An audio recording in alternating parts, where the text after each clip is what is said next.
আজ মহালয়ার একটি গল্প আপনাদের সাথে শেয়ার করব। মহাভারতের কুরুক্ষেত্র যুদ্ধে যখন কর্ণ নিহত হয় তার পরিণামে কর্ণ স্থান পান স্বর্গে এবং তিনি মর্তে থাকাকালীন যে পরিমাণ স্বর্ণ বা যে পরিমাণ তিনি দান করেছিলেন তার কয়েক সহস্র গুণ তিনি ফিরে পান স্বর্গলোকে গিয়ে। তবুও তিনি দুঃখী ছিলেন, সব পাচ্ছেন অথচ পাচ্ছেন না কোনো খাদ্য, কোনো জল, কোনো অন্ন, কোনো কিছুই তিনি সেখানে পাচ্ছিলেন না। তো এতে তিনি ক্ষুধায় তৃষ্ণায় কাতর হয়ে তিনি যান যমরাজের কাছে এবং ক্ষুব্ধ কণ্ঠেই জানান যে এই কেমন বিচার।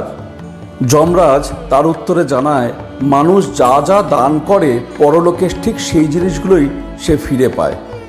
তুমি যে অজস্র সম্পদ দান করেছো তার কয়েক গুণ তুমি রিটার্ন তুমি এখানে পেয়েছো, কিন্তু তুমি কখনো কাউকে অন্ন জল দান করনি, তাই তুমি আজ সেসব থেকে তুমি বঞ্চিত।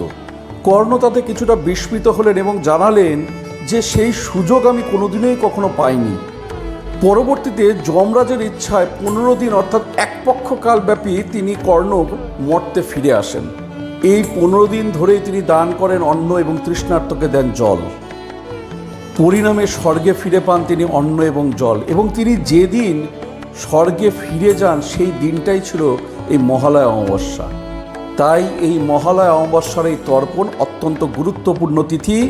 এই তিথিতে অবশ্যই পিতৃপুরুষদের উদ্দেশ্যে তিল এবং জল নিবেদন করতে হয়।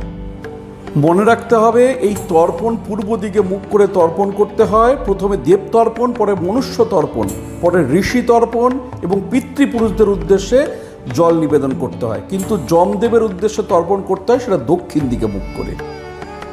আর এই গল্প থেকে আমরা এটাই শিখতে পারি যে পিতৃপুরুষদের উদ্দেশ্যে জল নিবেদন করা আমাদের একান্ত কর্তব্য, এবং যথার্থভাবে গরিব এবং দুঃখীদের যতটা সাহায্য করবেন ততটা আপনার জন্য ভালো, নয়তো পরবর্তীতে জবাববিধি আপনাকেই দিতে হবে। প্রত্যেকে ভালো থাকুন, সুস্থ থাকুন, আর আমার এই ভিডিওটাকে অবশ্যই লাইক, কমেন্ট এবং শেয়ার করুন। নমস্কার।